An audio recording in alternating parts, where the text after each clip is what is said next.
Hello and welcome. Today we're going to be going over METT-TC and how this ties into becoming ungovernable. We're going to go over it doctrinally first, and then we're going to see how this applies hypothetically to real life and how you can apply this to your own life without it being too overwhelming. Number 1, mission. The task and its purpose. Indicate action to be taken and the reason why. Number 2, enemy. The adversary's capability, deposition, equipment, and probable course of action. Number 3, terrain and weather. Analysis of both natural and man-made features along with military aspects. Number 4, troops and support, number, type, capabilities, condition of friendly forces, and available support. Number 5, time and availability, time constraints, planning, execution.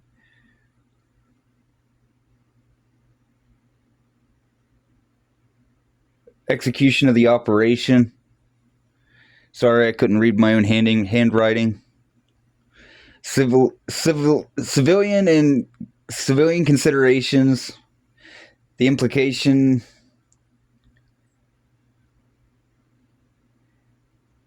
the impact on and from civilian population, including man-made structures, civilian institutions, leaders, and organization.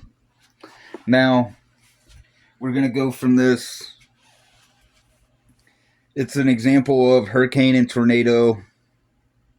Mission: keep immediate household safe and sufficient for 72 hours after impact. Maintain basic medical care, potable water, light, and communications. Enemy: challenges: high winds, flying debris, likelihood, impact, drive, shelter, and securing structures. You could have boards that you have stacked up in your house that are pre-cut to your window size, and then before this even takes place, go ahead and put those up. Flooding, coastal low-lying area. Evacuation if possible beforehand. Move valuables with you, like documentation that you don't want to lose, or stuff that has sentimental value, but don't do too much because it could pile up fast. Power outage, high impact, have backup power, heating, and cooking plan. Cell and intermittent outage, medium impact, medium non-cells calm and check-in, have a non-cell comms and check-in plan. Roadblock, that would be medium impact. Preposition for supplies and alternate routes. Supplies delays and fuel and food. Medium impact. Rotation and barrier and barter plus neighbor plan. Terrain and environment. This is basically part 3 of terrain and weather.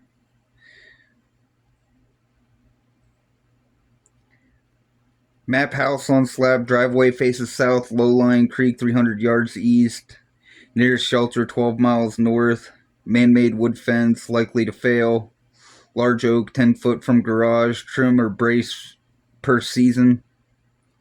Weather: hurricane season June through November, tornado risk mid-spring to late summer. I'm just giving examples. These aren't true to size because I don't have a garage. I was just coming up with things that people could relate to. Troops and support, household, you, logistics, partner, meds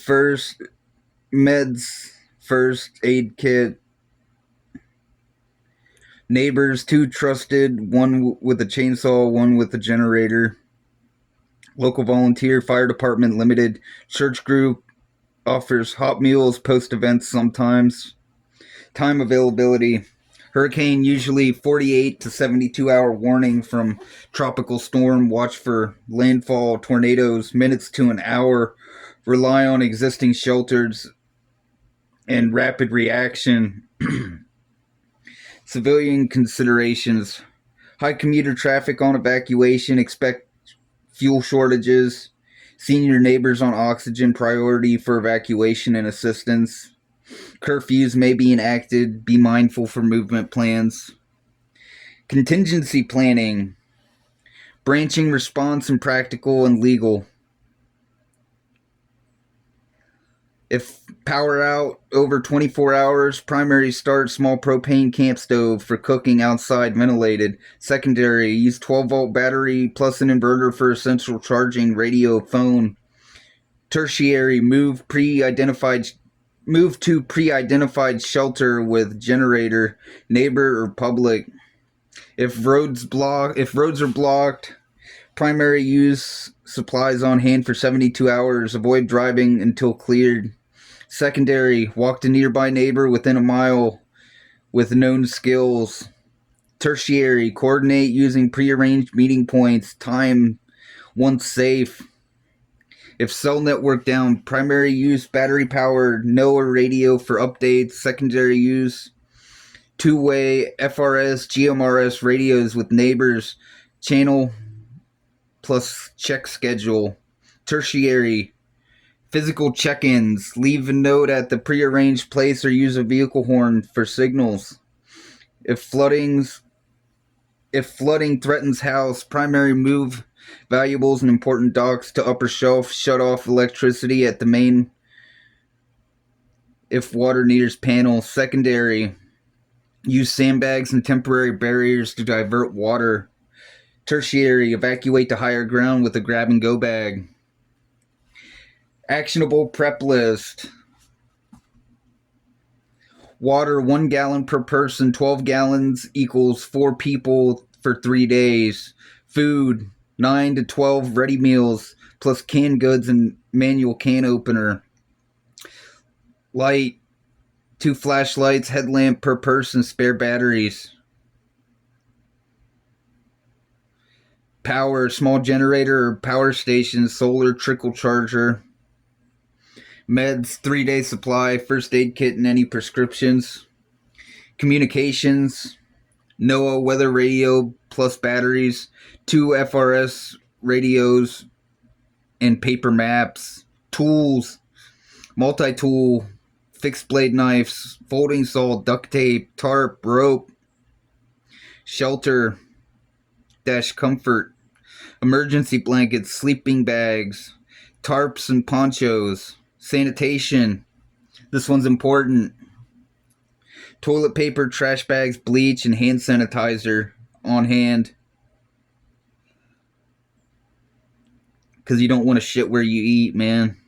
Fuel, 1 to 2 gas cans filled. Rotate if you own a car or generator. Documents, waterproof bag with IDs, insurance, photo binder, index. Drills and SOPs, what to rehearse. 72-hour family drill. Start from weather alert. Execute actions in sequence. Shut windows. Move critical supplies. Check on neighbors. Confirm comms. Time it. Power out. Cooking drill. Demonstrate safe outside stove use and how to store fuel. Evacuation drill. Know 2 routes. Rehearse loading car and grab and go bag in under 10 minutes. Comms check. Weekly radio check with neighbors at set time. And alternate method test monthly. I'd highly recommend that